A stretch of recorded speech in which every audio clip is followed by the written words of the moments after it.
remember the moment my world split in half. Not because of the pain, though the pain was blinding, but because of who caused it. Vanessa leaned over my hospital bed, her shadow cutting across my face. And with a single smooth motion, she ripped the oxygen tube from my nose. The hiss that followed sounded almost pleased, like the room itself wanted me gone. My mother didn't scream. My father didn't rush forward. They just watched, arms folded, eyes flat, while my lungs collapsed inside me like dying paper bags. I wasn't just suffocating. I was waking up, because in that final flicker of consciousness, I saw something behind them, someone watching. And what they didn't know was, before I go any further, tell me where you're watching from. And if you've ever felt that quiet sting, the kind only family can inflict, hit like and subscribe. It helps more than you know, and it lets me know I'm not alone. My name is Claire Donovan, and before everything unraveled, the world believed I grew up in a perfectly ordinary family. A tidy house, a mother who baked on Sundays, a father who mowed the lawn every Saturday at 10 sharp. Nothing dramatic, nothing threatening. People assume darkness announces itself loudly. Mine didn't. It arrived quietly, drip by drip, until the floor beneath me was soaked, and I still insisted the house wasn't flooding. I was 9 the first time I understood I wasn't the child worth saving. The night my fever spiked, the walls pulsed like they were breathing for me, and each inhale felt like dragging air through a drinking straw. I remember clutching the hallway railing, seeing double, hearing Vanessa giggling in the living room while trying on her recital costume. Mom had already packed the car. "She's worked so hard for this performance," she said, spraying perfume as if the scent could hide my wheezing. "But Mom, I can't breathe. You're strong. Claire, don't make a scene." They left. I toppled onto the bathroom floor minutes later. It was my grandfather Thomas Hale who found me.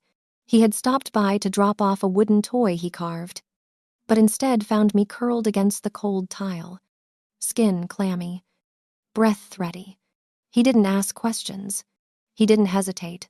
He wrapped me in his coat, carried me to his truck, and drove through slick, icy streets, his hand resting over my chest like he could keep my heart beating by will alone. "You're a quiet light," he whispered. "Not the kind that blinds people, the kind that guides them. One day, they'll see it." I didn't know it then, but that sentence would return to save me. Growing up, favoritism wasn't loud, it was woven into the air. Christmas mornings where Vanessa tore into mountains of glittery boxes, while mine were practical things, socks, a planner, a winter scarf I didn't ask for. School nights when I brought home awards and no one looked up because Vanessa lost her hair tie again. "Claire's fine," Mom would say. "She doesn't need attention the way Vanessa does." And because I wanted peace at any cost, I agreed. I swallowed disappointment like vitamins, day after day, until I couldn't tell the difference between growing stronger and growing numb. When I moved out at 22 and started working in respiratory care, I told myself distance was freedom. That adulthood was a clean slate, fresh air, my own rhythm, my own life. But distance doesn't fix what shaped you. It only gives the storm time to gather strength. By the time I turned 24, I had become an expert at convincing myself everything was fine. Fine when I covered Vanessa's impulsive spending. Fine when Mom canceled dinner with me because Vanessa needed a girls' night. Fine when Dad said, "Your sister's under a lot of pressure. Claire, be patient with her." Patience became my personality. But memories don't stay buried. They have a way of resurfacing quiet at first, then louder, until you can't hear anything else. I remember one Thanksgiving vividly. The house smelled like rosemary and burnt rolls Vanessa's doing. Though Mom insisted the oven was temperamental, I set the table, placing each plate perfectly straight. A habit from years of trying to make things look better than they were. As we sat down, Mom reached for the mashed potatoes and served Dad. Then Vanessa. then herself. When the bowl reached me, it was nearly empty. "Oh, Claire." She laughed lightly. "You're always so self-sufficient. I forget you need things too." Everyone chuckled. I swallowed the lump in my throat before swallowing dinner. I didn't know it at the time. But these small wounds were carving something inside me, hollowing out the space where belonging should have been. Then came the funeral. The church hall was dim, smelling faintly of old hymn books and winter coats drying near the heater. Snow slid off boots and melted into muddy puddles that reflected the stained glass windows. My grandfather's casket was covered in lilies white, delicate, already wilting at the edges. Vanessa sat in the front row, shoulders trembling dramatically, accepting tissues from relatives who kept whispering. She was always his favorite. I stood in the back, rigid as a pew. His favorite, Vanessa, barely visited him. I visited every week, but someone who cries louder is always believed first. After the service, I stepped outside to clear my lungs. The cold hit my face like a slap. The sky hung low and heavy, threatening more snow. The parking lot lights buzzed above me, casting long, stark shadows. That's when Henry Caldwell approached our family lawyer, a man who always smelled faintly of cedar and wintergreen. "Claire," he said softly, "your grandfather left something for you. Something he didn't want shared with the family yet." A strange tremor crept through me, not fear but recognition, like a door had opened somewhere I didn't know existed. I didn't know it then. But that single sentence was the first thread of truth being pulled from a tapestry built on lies. 2 days after the funeral, the air around me felt heavier, like something in the world had shifted. But no one else sensed it. At the hospital, the hallways buzzed with the usual rhythm of beeping monitors and squeaking carts. But underneath it, I felt a hum of something else. Something approaching. It started small. I walked into the staff lounge, exhausted from an early shift, and saw 2 coworkers whispering by the coffee machine. Their voices dropped the moment I stepped inside. One gave me a quick smile that didn't touch her eyes. "You doing okay, Claire?" she asked too sweetly. "Yeah," I said slowly. "Why wouldn't I be?" "Oh, no reason.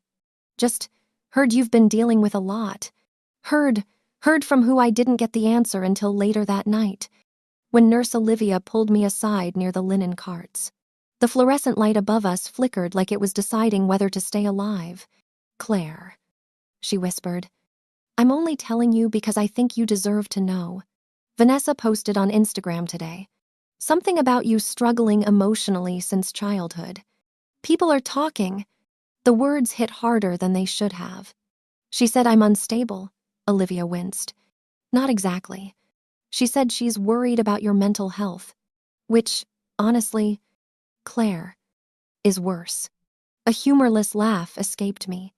Vanessa wasn't just rewriting my past, she was laying groundwork, constructing a narrative, preparing people to dismiss me before I even opened my mouth.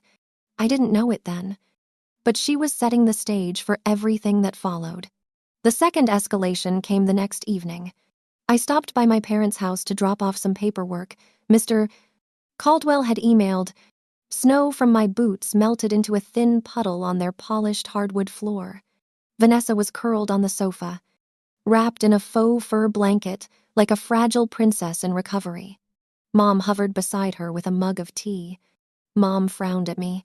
"Claire, really, you didn't call first. Vanessa hasn't been feeling well." Vanessa gave a weak smile. "It's okay, Mom. Claire's just overwhelmed lately." My jaw tightened. "I'm fine." Dad didn't look up from his mail. "Let's not start drama tonight." Drama, the word they always used when I simply existed. But the third escalation hit from a direction that left me breathless in a completely different way. At 11 p.m., I received a voicemail from a debt collector asking for Richard Donovan regarding an outstanding loan. A large one I had never heard about. Concern and something like dread tightened my chest. I called Dad immediately. He sighed as soon as he answered. "Claire, Not now. Dad. They called me. What's going on, Silence?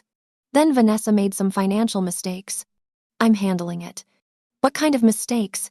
His voice snapped sharp. Don't interrogate me. Vanessa's under pressure.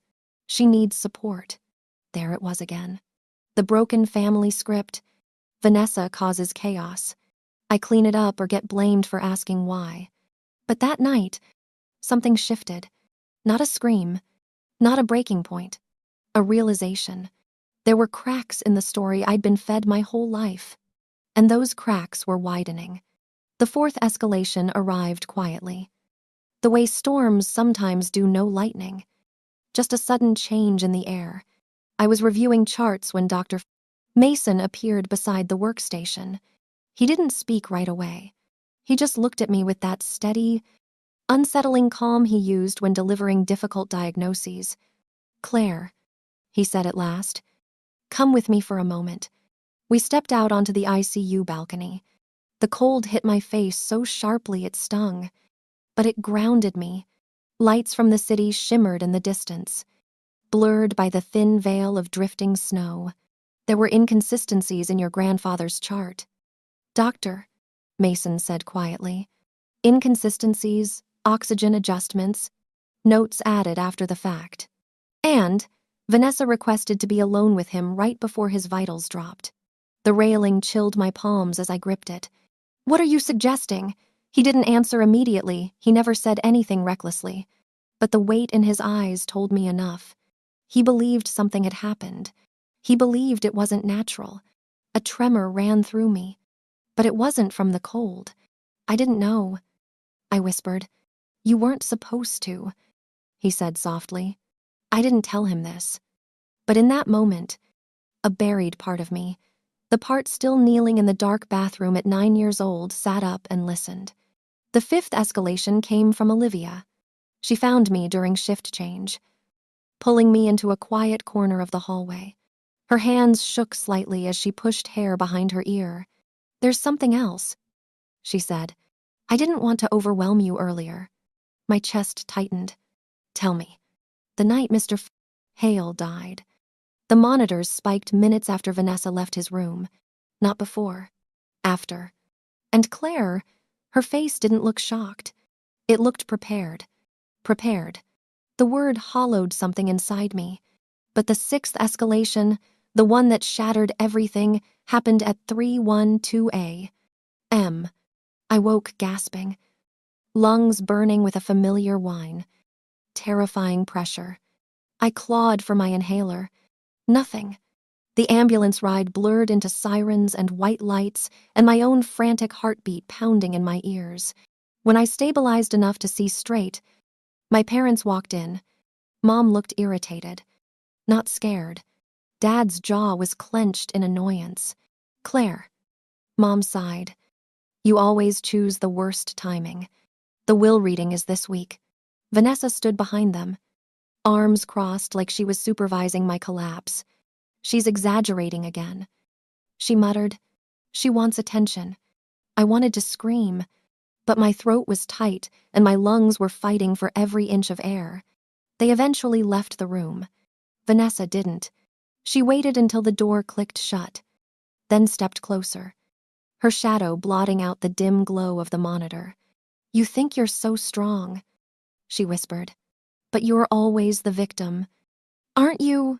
I opened my mouth, but no air reached my voice. She looked at the oxygen tubing. Then, with a deliberate flick of her wrist, she ripped it away. White-hot panic tore through me. My hands shook as I reached for the call button.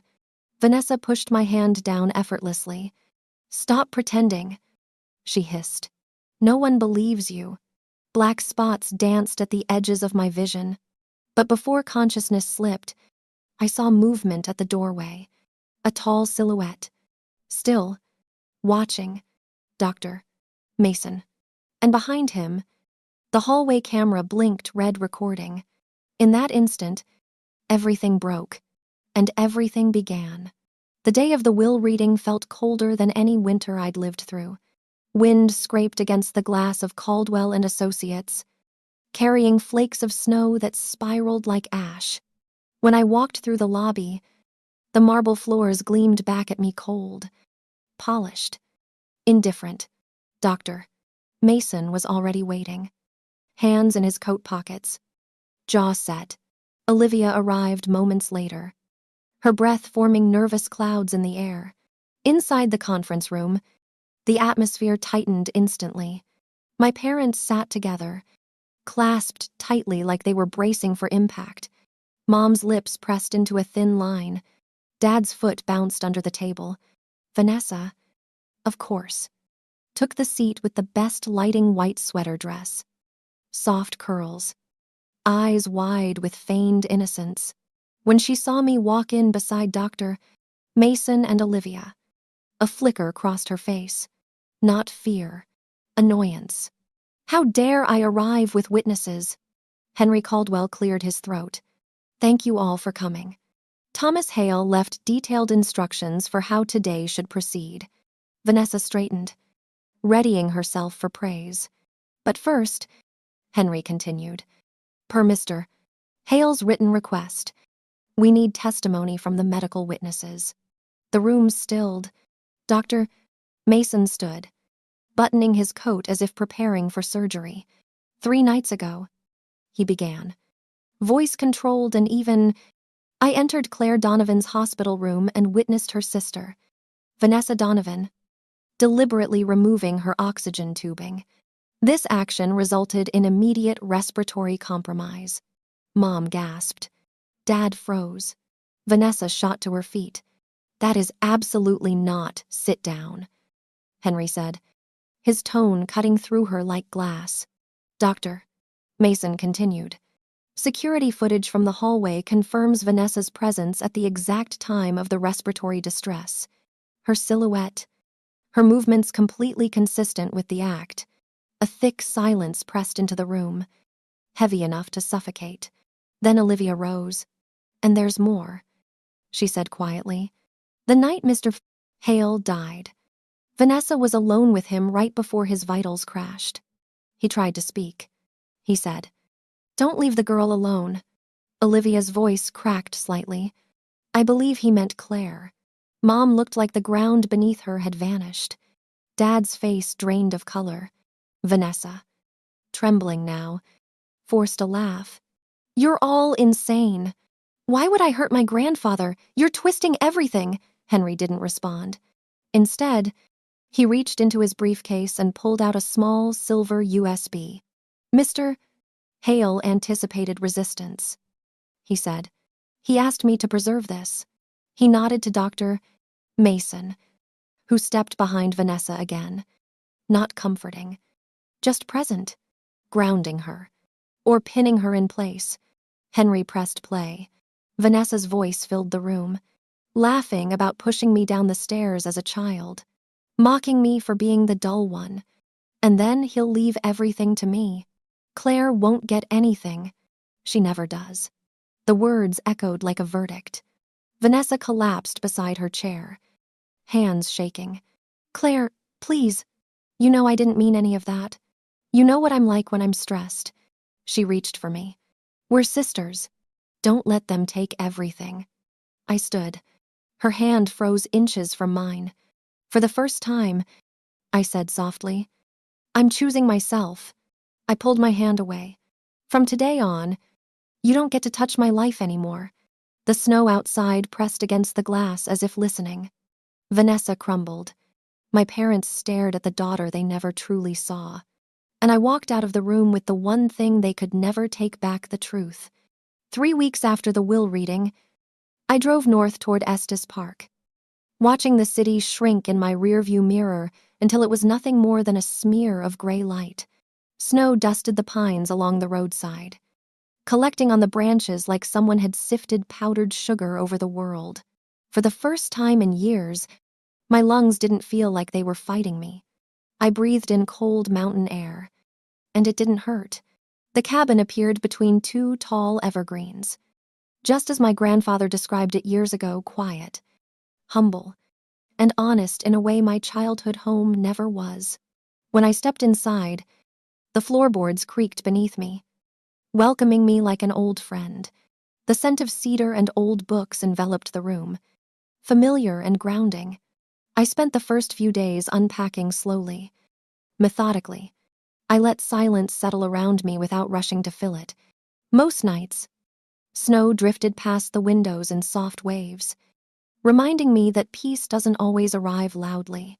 Sometimes it just sits quietly beside you until you notice it's there. One evening, I opened the door to my grandfather's study, his sanctuary.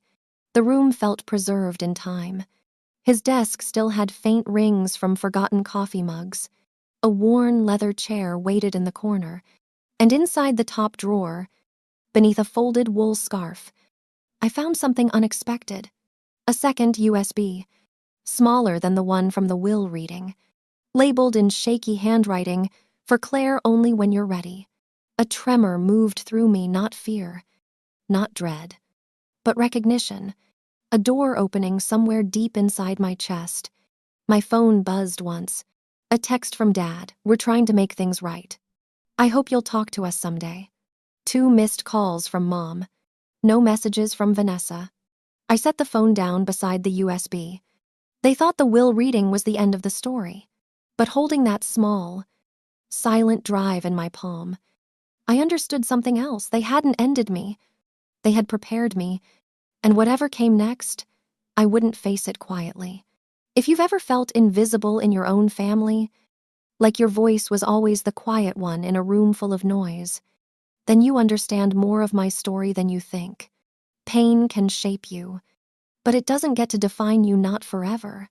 If any part of this hit close to home, if any moment reminded you of something you lived through in silence, subscribe and stay with me. There's more ahead. More truth, more healing, more fire. My story isn't over. And maybe, if you're here, neither is yours.